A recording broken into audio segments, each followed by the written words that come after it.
Well, we often wonder, could there be anyone on the planet dumber than Joe Biden? And the answer is affirmatively yes. Chris Bowen is even stupider than Joe Biden. The Energy Minister, Chris Bowen, is intent on forcing Australians into electric vehicles, even as Joe Biden is backing off. So this is quite incredible. Joe Biden with dementia can understand that EVs are not going to work, but Chris Bowen persists. Now, Bowen modelled the government's fuel standards legislation on what America is doing. So basically, they're going to force car manufacturers to sell cars as electric vehicles lest they overshoot a threshold of emissions that the government will mandate. So it means that car manufacturers will have to sell EVs. There'll be very few petrol vehicles available.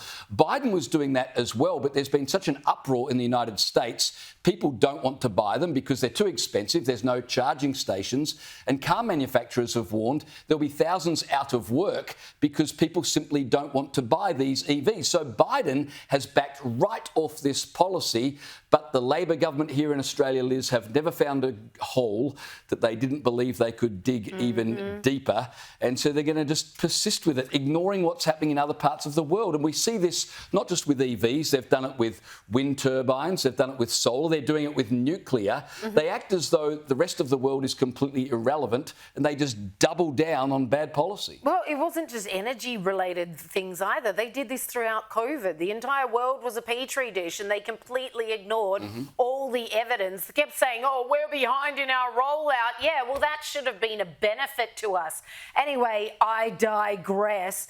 This is crucially important. This is a crucially important reminder. Like, I was so thrilled reading this today because it tells everyone that we, the masses, the proles, if you've read your 1984 George Orwell, the proles have the power. The market forces are like, yeah, nah, this is not taking off. People aren't buying enough EVs to justify the expenditure, to justify getting up more charges all around the country, to justify all the putting these cars together. The market just goes, nobody wants to invest in this because it's actually not happening. And it just goes to show that no matter the measures that these global elites put on the table, because of course we know this was part of a far bigger push, whether it was loss of privacy, which EVs will guarantee you, whether it's the ability to turn them off remotely. We saw that in Canada not so long ago. So they can't say, oh, no, that would never happen. It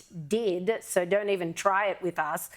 It just goes to show we, the people, call the shots by virtue of our sheer numbers, period. Sadly, this measure only fell over because it just wasn't convenient enough. Normally, any of these World Economic Forum or part of the Agenda 2020 measures are so convenient that people just can't resist. Things like, oh, look, we need to get rid of cash because so many of these are just all digital transactions now, digital ID. They'll make it so convenient that people will be begging to use it by the time it's in play. Most of the COVID measures, no, not the COVID measures, the climate measures, sorry, They tried to make it very appealing, whereas this one simply couldn't get up because people learnt firsthand it's not working. The free market wins again, which is fantastic. And last week we were talking about this 30-minute city,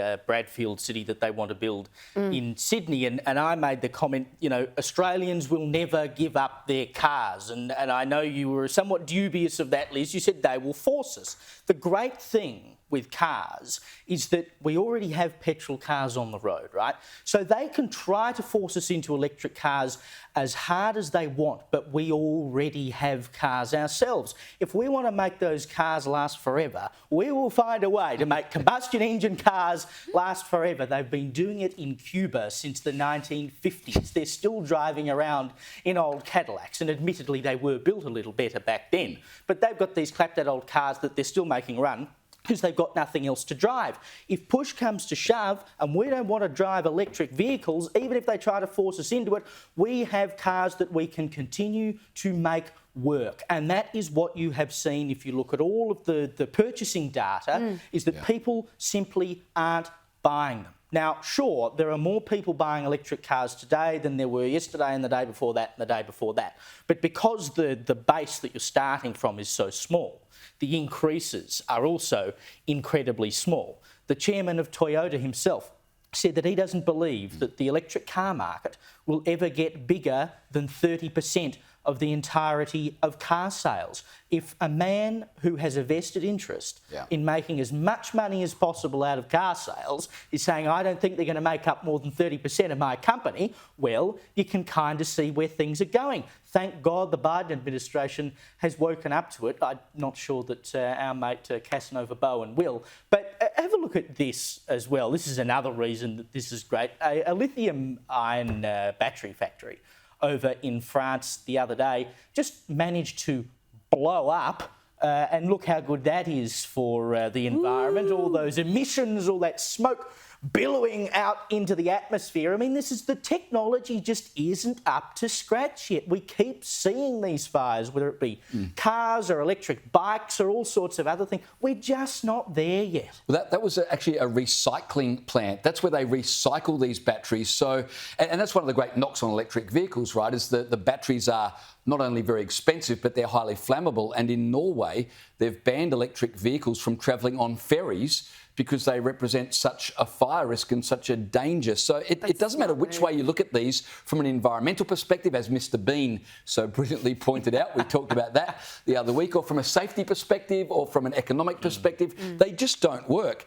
And the only way the government can convince us how beneficial they are is to make petrol vehicles so expensive and so rare that we've got no other choice. Not to make EVs more viable because they're so great and they're way cheaper and they're far more efficient. No, just make it impossible for people to be able to afford petrol vehicles. Good on your government.